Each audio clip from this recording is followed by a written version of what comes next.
जय श्री कृष्णा। आप सभी को मार्गशीर्ष मास के 15वें दिन की ढेरों शुभकामनाएं।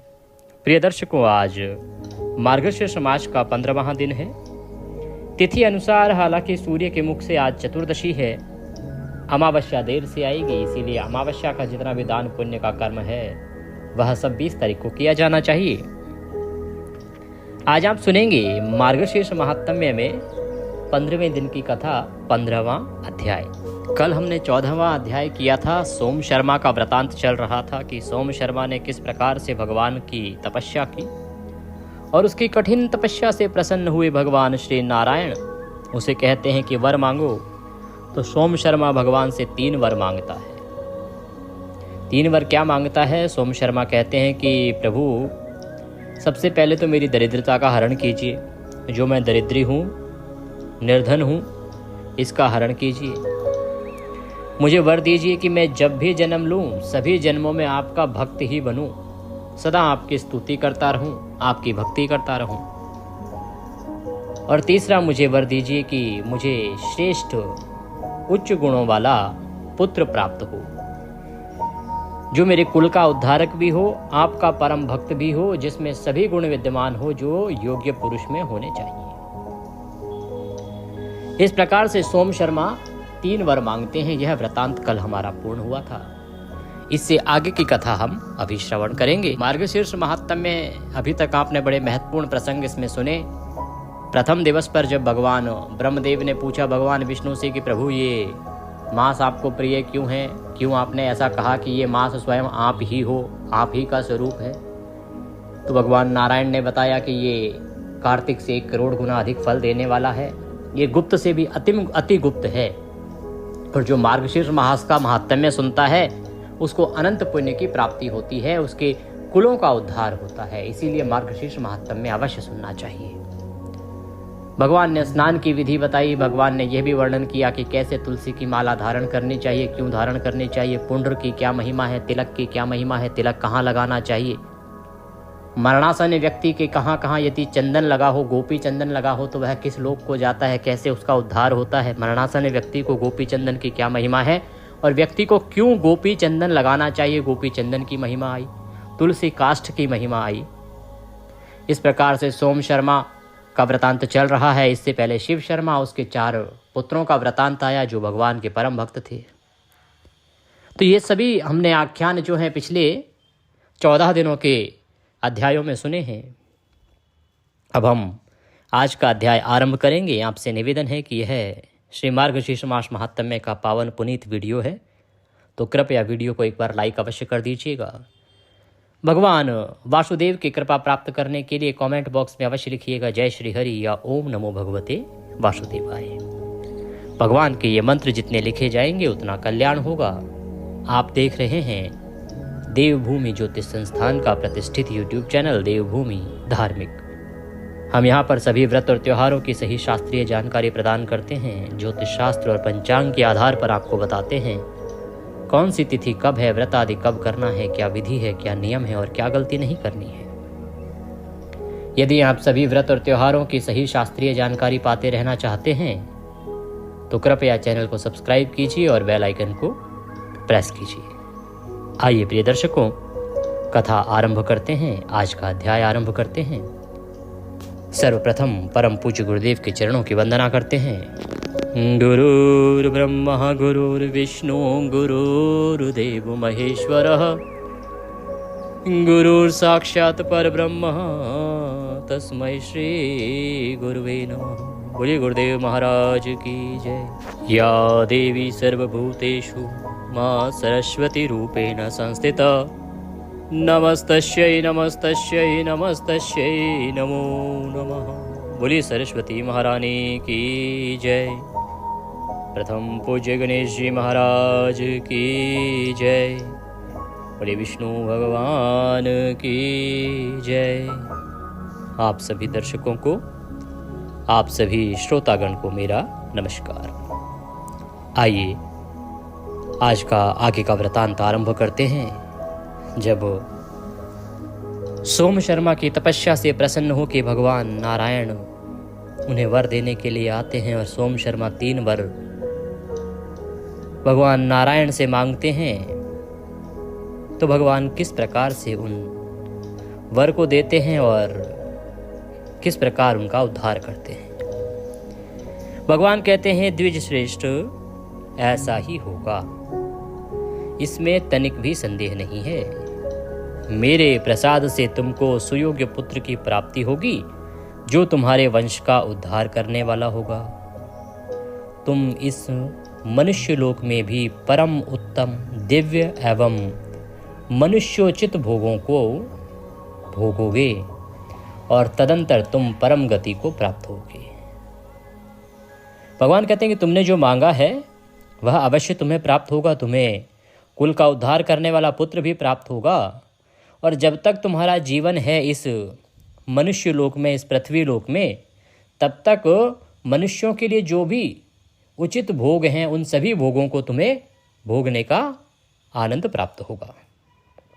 इस प्रकार भगवान श्रीहरि स्त्री सहित ब्राह्मण को वरदान देकर अंतर्ध्यान हो गए।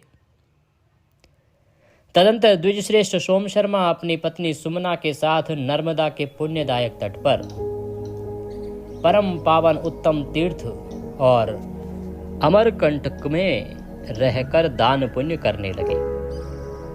इस प्रकार बहुत समय व्यतीत हो जाने पर एक दिन सोम शर्मा कपिला और नर्मदा के संगम में स्नान करके निकले और घर आकर ब्राह्मणोचित कर्म में लग गए।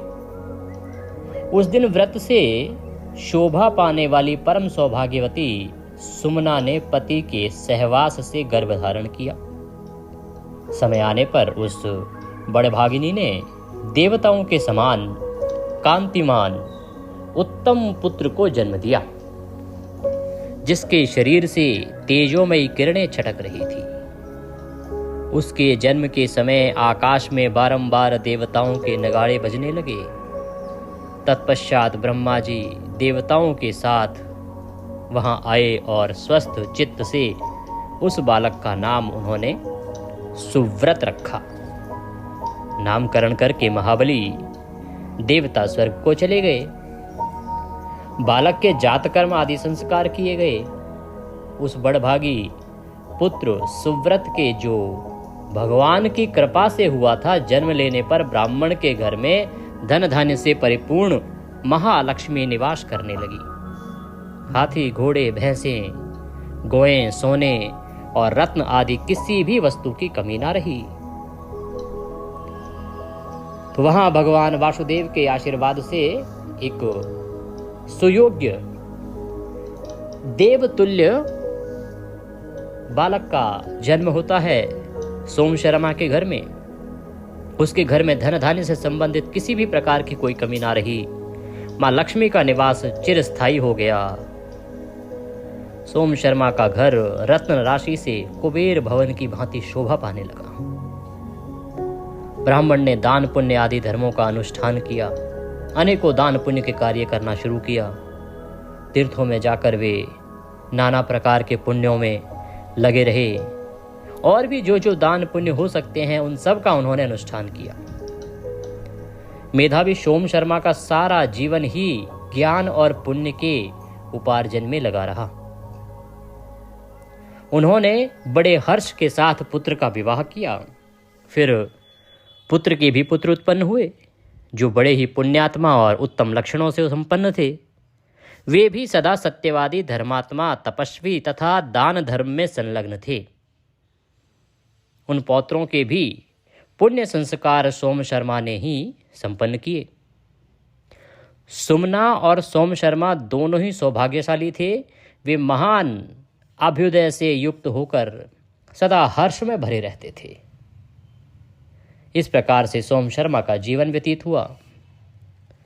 श्री सूत जी कहते हैं कि एक समय महर्षि व्यास ने अत्यंत विस्मित होकर लोकनाथ ब्रह्मा जी से सुव्रत का सारा उपाख्यान पूछा।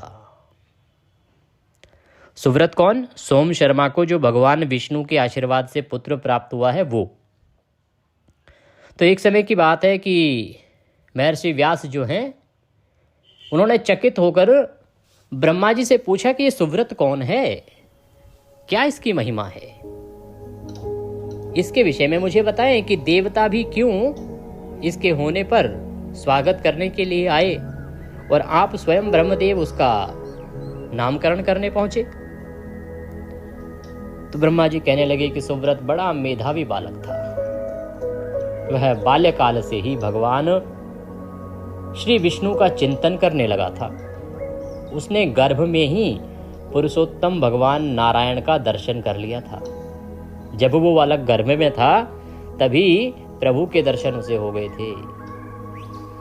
पूर्व कर्मों के प्रभाव से वह सदा भगवान के ध्यान में लगा रहता था।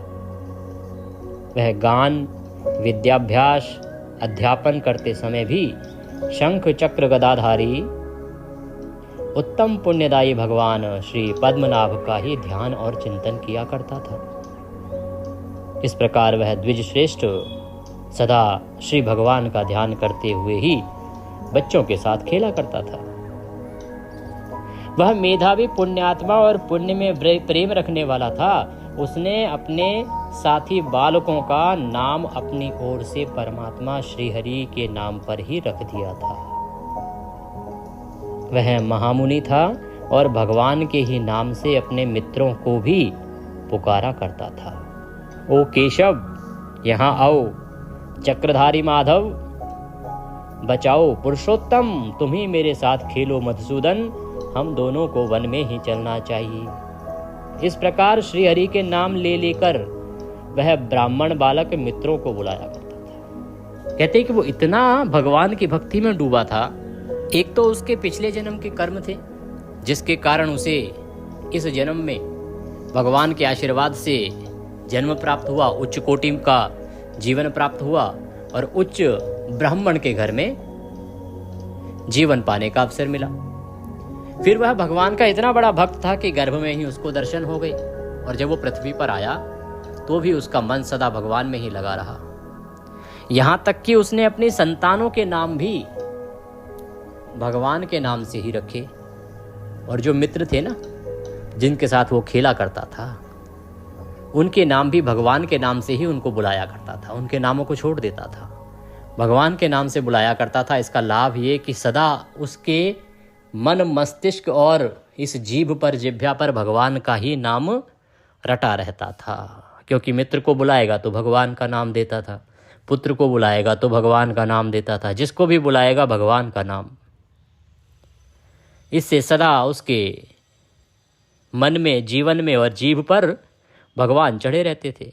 खेलने, पढ़ने, हंसने, सोने, गीत गाने, देखने, चलने, बैठने, ध्यान करने, सलाह करने, ज्ञान अर्जन करने तथा शुभ कर्मों का अनुष्ठान करने के समय भी वह श्री भगवान को ही देखता और जगन्नाथ, जनार्दन आदि नामों का उच्चारण किया करता था।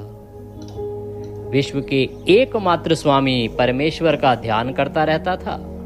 तृण, काष्ठ, पत्थर तथा सूखे और गीले सभी पदार्थों में वह धर्मात्मा बालक श्री केशव को ही देखता था। कमल लोचन श्री गोविंद का ही साक्षात्कार किया करता था। सुमना का पुत्र ब्राह्मण सुव्रत बड़ा बुद्धिमान था। वह आकाश में, पृथ्वी पर, पर्वतों में, वनों में, जल, थल और पाषाण में तथा संपूर्ण जीवों के भीतर भी भगवान नरसिंह का ही दर्शन किया करता था। इस प्रकार बालकों के साथ खेल में सम्मिलित होकर वह प्रतिदिन खेलता तथा मधुर अक्षर और उत्तम राग से युक्त गीतों द्वारा श्री कृष्ण का गुणगान किया करता था। उसके गीत ताल, लय, उत्तम स्वर और मूर्छना से युक्त थे।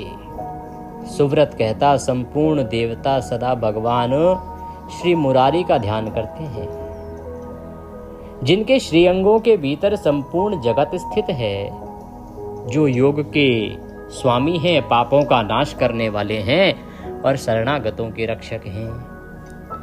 उन भगवान मधुसूदन का मैं भजन करता हूँ, जो संपूर्ण जगत के भीतर सदा जागते और व्याप्त रहते हैं, जिनमें समस्त गुणवानों का निवास है तथा जो सब दोषों से रहित है। उन परमेश्वर का चिंतन करके मैं सदा उनके युगल चरणों में मस्तक झुकाता हूँ। जो गुणों के अधिष्ठान हैं, जिनके पराक्रम का अंत नहीं है। वेदांत ज्ञान से विशुद्ध बुद्धि वाले पुरुष, जिनका सदा स्तवन किया करते हैं, इस अपार अनंत और दुर्गम संसार सागर से पार होने के लिए जो नौका के समान है, उन सर्वस्वरूप भगवान श्री नारायण की मैं शरण लेता हूँ। मैं श्री भगवान के उन निर्मल युगल चरणों को प्रणाम करता हूँ जो योगेश्वर के हृदय में निवास करते हैं। पापी लोगों को जिनके स्वरूप का दर्शन नहीं होता, उन एकमात्र भगवान श्री केशव की मैं सदा के लिए शरण लेता हूँ। इस प्रकार सुमना का पुत्र सुव्रत दोनों हाथों से ताली बजाकर ताल देते हुए श्री कृष्ण के सुयश का गान करता था और बालकों के साथ सदा प्रसन्न रहता था। प्रतिदिन बाल स्वभाव के अनुसार खेलता और भगवान श्री विष्णु के ध्यान में लगा रहता था। अपने सुलक्षण पुत्र सुव्रत को देखते देखते माता सुमना कहती, बेटा आ, अब कुछ भोजन कर ले, तुझे भूख सता रही होगी। यह सुनकर वह बुद्धिमान बालक सुमना को उत्तर देता, माँ, भगवान का ध्यान महान अमृत के तुल्य है, मैं उसी से तृप्त रहता हूँ, मुझे भूख नहीं लगती। भोजन के आसन पर बैठकर जब वह अपने सामने मिष्ठान परोसा हुआ देखता, तब कहता, इस अन्न से भगवान विष्णु तृप्त हों।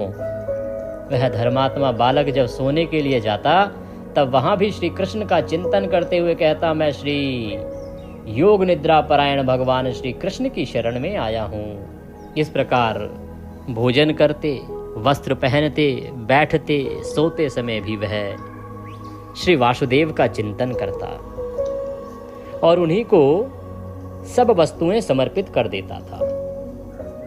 धर्मात्मा सुव्रत युवा अवस्था आने पर काम भोग का परित्याग करके वैंडूर पर्वत पर भगवान विष्णु के ध्यान में लग गया।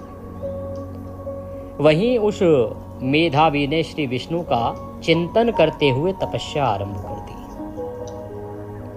उस श्रेष्ठ पर्वत पर सिद्धेश्वर नामक स्थान के पास वह निर्जन वन में रहता और काम क्रोध आदि संपूर्ण दोषों का त्याग करके इंद्रियों को संयम में रखते हुए तपस्या करता था। उसने अपने मन को एकाग्र करके भगवान विष्णु के साथ जोड़ दिया। इस प्रकार परमात्मा के ध्यान में 100 वर्षों तक लगे रहने पर उसके ऊपर शंख, चक्र और गदा धारण कर लेने वाले भगवान श्री जगन्नाथ बहुत प्रसन्न हुए तथा लक्ष्मी जी के साथ उनके सामने प्रकट हुए। उस बालक सुव्रत ने जब वह युवा हुआ तो काम वासना को छोड़ दिया, बाकी सबसे मुंह मोड़ लिया और भगवान का भजन आरंभ किया, तपस्या आरंभ करी और लगातार 100 वर्षों तक वह तपस्या करता रहा। तब उसकी तपस्या से भगवान नारायण प्रसन्न हुए, जो सदा अपने भक्तों का ध्यान रखते हैं। वो लक्ष्मी जी के साथ उस बालक के सामने प्रकट होते हैं और कहते हैं, धर्मात्मा सुव्रत, अब ध्यान से उठो, तुम्हारा कल्याण हो। मैं विष्णु तुम्हारे पास आया हूं, मुझसे वर मांगो। मेधावी सुव्रत भगवान श्री विष्णु से ये उत्तम वचन सुनकर अत्यंत हर्ष में भर गए। बहुत प्रसन्नता हुई उन्हें। उन्होंने आंख खोलकर देखा, जनार्दन सामने खड़े हैं। फिर तो दोनों हाथ जोड़कर उन्होंने भगवान की ओर देखा और दौड़ पड़े, प्रणाम किया और उनकी स्तुति करने लगे। सुव्रत बोले, जनार्दन, यह संसार समुद्र अत्यंत गहरा है, इसका पार पाना कठिन है। यह दुखमयी लहरों और मोहमयी भांति भांति तरंगों से भरा है। मैं अत्यंत दीन हूँ और अपने ही दोषों तथा गुणों से, पाप पुण्य से प्रेरित होकर इसमें आ फंसा हूँ। अतः आप मेरा इससे उद्धार कीजिए। कर्माम्बुदे महति गर्जती वर्षती व कर्मरूपी बादलों की भारी घटा घिरी हुई है, जो गरजती और बरसती भी है। मेरे पातकों की राशि विद्युल्लता की भांति उसमें थिरक रही है। मोह रूपी अंधकार समूह से मेरी दृष्टि विवेक शक्ति नष्ट हो गई है। मैं अत्यंत दीन हो रहा हूँ मधुसूदन, मुझे अपने हाथ का सहारा दीजिए। यह संसार एक महान वन है, इसमें बहुत से दुख ही वृक्ष रूप में स्थित हैं।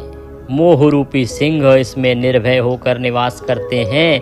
इसके भीतर शोक रूपी प्रचंड दावानल प्रज्वलित हो रहा है, जिसकी आँच से मेरा चित्त संतप्त हो उठा है।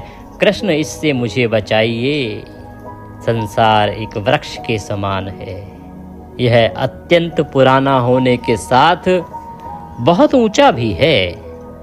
माया इसकी जड़ है, शोक तथा नाना प्रकार के दुख इसकी शाखाएं हैं। पत्नी आदि परिवार के लोग पत्ते हैं और इसमें अनेक प्रकार के फल लगे हैं। हे मुरारे, मैं इस संसार वृक्ष पर चढ़कर गिर रहा हूँ। भगवन, इस समय मेरी रक्षा कीजिए, मुझे बचाइए।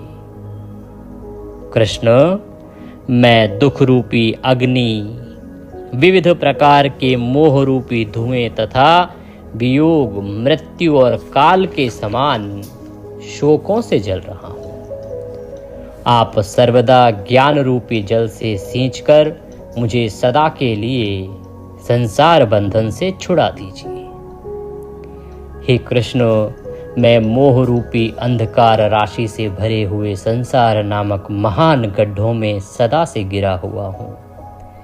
दीन हूँ, भय से अत्यंत व्याकुल हूँ। आप मेरे लिए नौका बनकर मुझे उस गड्ढे से निकालिए, वहाँ से खींचकर अपनी शरण में ले लीजिए। जो संयमशील हृदय के भाव से युक्त होकर अनन्य चित्त से आपका ध्यान करते हैं, वे आपकी पदवी को प्राप्त हो जाते हैं तथा जो देवता और किन्नरगण आपके दोनों परम पवित्र चरणों को प्रणाम करके उनका चिंतन करते हैं, वे भी आपकी पदवी को प्राप्त होते हैं। मैं ना तो दूसरे का नाम लेता हूँ, ना दूसरे को भजता हूँ, न दूसरे का चिंतन करता हूँ। नित्य निरंतर आपके युगल चरणों को प्रणाम करता रहता हूँ। इस प्रकार मैं आपकी शरण में आया हूँ, आप मेरी रक्षा करें। मेरे पातक समूह शीघ्र दूर हो जाएं। मैं नौकर की भांति जन्म जन्म आपका दास बना रहूं। भगवन, आपके युगल चरण कमलों में मैं सदा प्रणाम करता रहूं। श्री कृष्ण, यदि आप मुझ पर प्रसन्न हैं तो मुझे यह उत्तम वरदान दीजिए। मेरे माता पिता को सशरीर अपने परम धाम में पहुंचाइए। कहते कि जो मेरे माता पिता हैं उनको सशरीर, देखिए आप सभी जानते हैं कि प्रभु के लोक में इस शरीर के साथ नहीं जाया जा सकता जब तक प्रभु की कृपा ना हो। आत्मा भी प्रभु की कृपा के बाद ही जा सकती है प्रभु के लोक में तो, लेकिन सशरीर तो बहुत अधिक कृपा होने के बाद ही आप पहुंच पाएंगे। तो कहते कि मेरे माता पिता को आप सशरीर अपने परम धाम में पहुंचाइए। मेरे ही साथ मेरी पत्नी को भी अपने लोक में ले चलिए। इस प्रकार से वह भगवान नारायण की स्तुति करता है। भगवान नारायण की स्तुति और स्तवन करता है, नाना प्रकार से स्तुति करता है। यह संपूर्ण वर्णन यहाँ संस्कृत में पूरी स्तुति थी, जिसको मैंने अभी हिंदी में आपको सुनाया है। बड़ी लंबी स्तुति है ये। इस प्रकार से भगवान के चरणों की वंदना करता है और भगवान से अंत में अनुग्रह करता है कि हमें मुक्ति दीजिए और अपने धाम ले चलिए। इस प्रकार प्रार्थना करने पर भगवान श्री हरि बोले, ब्राह्मण, तुम्हारी यह कामना बहुत उत्तम है और यह अवश्य पूर्ण होगी। इस प्रकार सुव्रत की भक्ति से संतुष्ट होकर भगवान विष्णु उन्हें उत्तम वरदान दे दाह और प्रलय से रहित वैष्णव धाम को चले गए, जो ना तो जलता है अग्नि से, ना जहाँ प्रलय होती है, ऐसे धाम को चले गए। सुव्रत के साथ ही सुमना, सोम शर्मा भी और उसके पुत्र की पुत्र वधू भी वैकुंठ धाम को प्राप्त हुए। इस प्रकार से उस सोम शर्मा नामक जो ब्राह्मण है, जो अत्यंत दीन है, दरिद्री है, उसने तपस्या से एक होनहार पुत्र को प्राप्त किया जो देवतुल्य है, और उसने अपने पूरे परिवार सहित भगवान के धाम को सशरीर प्राप्त किया, और वो भगवान के साथ उनके धाम को चले गए। बोले विष्णु भगवान की जय। इसी के साथ आज का यह अध्याय यहाँ पूर्ण होता है। कल हम इससे आगे की कथा सुनेंगे। प्रिय दर्शकों, इसके साथ ही अवश्य सुनिएगा श्री विष्णु पुराण। बड़ा ही उत्तम चरित्र, बड़ा ही उत्तम वृतांत वहाँ चल रहा है, जिसमें ध्रुव जी महाराज इसलिए क्योंकि वो इतने बड़े पद को प्राप्त करते हैं। हालांकि बालक मात्र 4-5 वर्ष के हैं, वो उनकी उम्र 4-5 साल है, और 4-5 साल की अवस्था में जो उन्होंने काम किए हैं साहब, आज की भाषा में कांड किए हैं, मतलब बड़े बड़े कारनामे किए हैं उन्होंने। भगवान को इतना प्रसन्न कर रहे हैं कि जब इंद्र आदि देवता भेष बदलकर उनके सामने आते हैं उनकी तपस्या भंग करने के लिए, आप उनका वार्तालाप सुनिए, उनसे आनंद आ जाएगा आपको। बहुत उत्तम प्रसंग चल रहा है, तो अवश्य सुनिएगा विष्णु पुराण का भी आज का अध्याय। और वैसे भी मार्गशीर्ष मास है, महात्म्य सुनने का पुण्य तो भगवान नारायण ने कहा ही है, और विष्णु पुराण तो जब सुना जाए तब कल्याणकारी है। मार्गशीर्ष में तो वैसे ही हर वस्तु करोड़ गुना पुण्य देती है अन्य माह की तुलना में। तो श्रवण कीजिए, प्रभु की कृपा प्राप्त कीजिए। अमावस्या जो लोग आज कर रहे हैं वो 10 बजे के बाद ही कीजिएगा, उससे पहले ना करें। और हमारे अनुसार तो पंचांग जो कहते हैं कि सूर्य के मुख से जब अमावस्या हो उस दिन करनी चाहिए, इसीलिए उदयातिथि मान के अनुसार अमावस्या 20 तारीख को है, हमने 20 को ही बताई है। तो 20 तारीख को आप अमावस्या का जो भी श्राद्ध कर्म है, तर्पण है, उसको कीजिएगा, और तर्पण अवश्य कीजिएगा। गीता का 7वां अध्याय मैंने आज ही अपलोड कर दिया है, जिससे कि जो लोग 19 को कर रहे हैं, और क्योंकि बहुत से दर्शक हमारे यूके में हैं, कनाडा में हैं, यूएसए में हैं, यूएई में हैं, ऑस्ट्रेलिया में है, तो मैं विशेष रूप से कहूँ कि कनाडा, यूएसए एंड यूके, इन सभी में अमावस्या सूर्य के मुख से 19 तारीख को रहेगी। तो इन देशों में जो भी हमारे दर्शक हैं वो 19 को अमावस्या करें। अमावस्या का हमारा वीडियो है, उसको अवश्य देख लीजिएगा। हमारे वीडियो इसलिए आपको देखने चाहिए क्योंकि हम आपके देश के अनुसार भी जानकारी देते हैं। जैसा कि हमारे पास डाटा आता है हमारे चैनल का, हमारा जो चैनल है 120 देशों में देखा जाता है साहब। प्रभु की कृपा ऐसी है कि हमारे बाहर के देशों में जो दर्शक हैं वो काफ़ी हैं, तो हमें उनके अनुसार भी जानकारी प्रस्तुत करनी होती है कि वहाँ पे किस दिन होनी चाहिए तिथि। तो ये जो देश मैंने बताया, यहाँ पे 19 को सूर्य के मुख से अमावस्या है, तो आप 19 को करें। जो भारत में मुझे सुन रहे हैं, देख रहे हैं हमारे दर्शक, वो 20 तारीख को अमावस्या करें, उत्तम रहेगा। गीता का 7वां अध्याय सुनना ना भूलिएगा, अनंत पुण्य की प्राप्ति होगी। दक्षिणा स्वरूप यदि कुछ भी भेजना चाहें पाठ के निमित्त, तो स्क्रीन पर नंबर आ रहा है, उस पर भेज सकते हैं। QR कोड भी साथ में दिया है, उसको स्कैन करके भी सीधा हमारे बैंक खाते में भेज सकते हैं। कुछ और पूछना चाहें, कहना चाहें, कमेंट बॉक्स में लिख के पूछ सकते हैं, या जो स्क्रीन पर नंबर आ रहा है 900 से, उसी पर आप व्हाट्सएप के माध्यम से भी हमसे जुड़ सकते हैं। यदि आप व्हाट्सएप ग्रुप में हमारे जुड़ना चाहते हैं, हमारे ब्रॉडकास्ट जो मैसेजेस आते हैं जिसमें कि एक ब्रॉडकास्ट चैनल में हम आपको ऐड कर देते हैं, तो उससे आपको सारी जानकारी समय से मिलती रहती है। आप उसमें ऐड होना चाहते हैं तो कमेंट बॉक्स में अवश्य लिखिएगा, या हमारे व्हाट्सएप नंबर पर संपर्क कीजिएगा, हमसे कहिएगा, तो हम अवश्य ही आपको उस ब्रॉडकास्ट चैनल में भी ऐड कर देंगे। लाभ ये होगा कि आपको सारी जानकारियाँ उस चैनल पर मिलती रहेंगी, फिर आपसे कोई वीडियो भी नहीं छूटेगा, इधर उधर ढूंढना भी आपको नहीं पड़ेगा। भगवान नारायण सब पर कृपा करें। हरे कृष्ण।